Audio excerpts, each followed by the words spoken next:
Assalamualaikum warahmatullahi wabarakatuh. Nama saya Fatimah Setiawati, NPM 201410006, Prodi PGSD Transfer 2020. Ini adalah presentasi saya tentang paper yang telah Bapak buat dengan judul Upaya Pemberantasan Korupsi di Indonesia. Korupsi berkaitan dengan kekuasaan, karena dengan kekuasaan itu, penguasa dapat menyalahgunakan kekuasaannya untuk kepentingan pribadi, keluarga, dan kroninya. Korupsi selalu bermula dan berkembang di sektor publik dengan bukti-bukti nyata bahwa dengan kekuasaan itulah pejabat publik dapat menekan atau memeras para pencari keadilan atau mereka yang memerlukan jasa pelayanan dari pemerintah. Menurut Abdullah Hehamue, penyebab terjadinya korupsi di Indonesia antara lain: A. Penyelenggaraan negara yang keliru, B. Kompensasi PNS yang rendah, C. Pejabat yang serakah, D.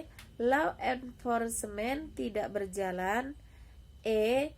Disebabkan law enforcement tidak berjalan di mana aparat penegak hukum bisa dibayar mulai dari polisi, jaksa, hakim, dan pengacara, maka hukuman yang dijatuhkan kepada para koruptor pun sangat ringan sehingga tidak menimbulkan efek jera bagi koruptor.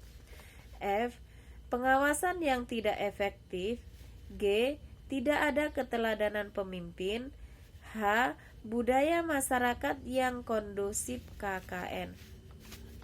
Adapun pemberantasan tidak pidana dapat dilakukan oleh Polri, khususnya dalam hal ini penyelidikannya dapat diatur dalam pasal 14 ayat 1 Undang-Undang Nomor 2 Tahun 2002 tentang Kepolisian Republik Indonesia.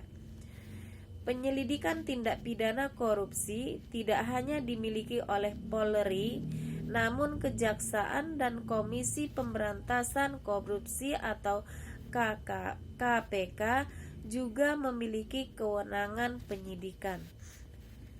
Perbuatan tindak pidana korupsi merupakan pelanggaran terhadap hak-hak sosial dan hak-hak ekonomi masyarakat, sehingga tindak pidana korupsi tidak dapat lagi digolongkan sebagai kejahatan biasa atau ordinary crimes, melainkan telah menjadi kejahatan luar biasa atau extraordinary crimes, sehingga dalam upaya pemberantasannya tidak lagi dapat dilakukan secara biasa, tetapi dibutuhkan cara-cara yang luar biasa atau extraordinary crimes.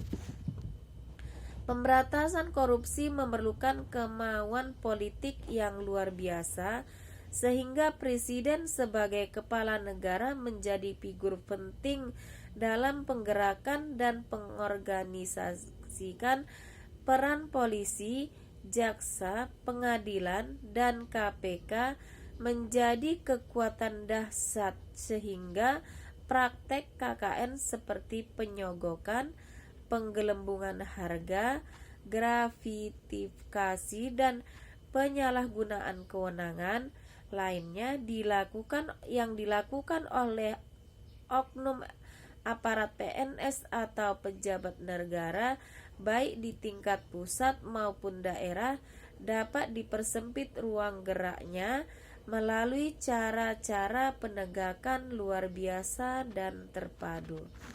Sekian, terima kasih. Assalamualaikum warahmatullahi wabarakatuh.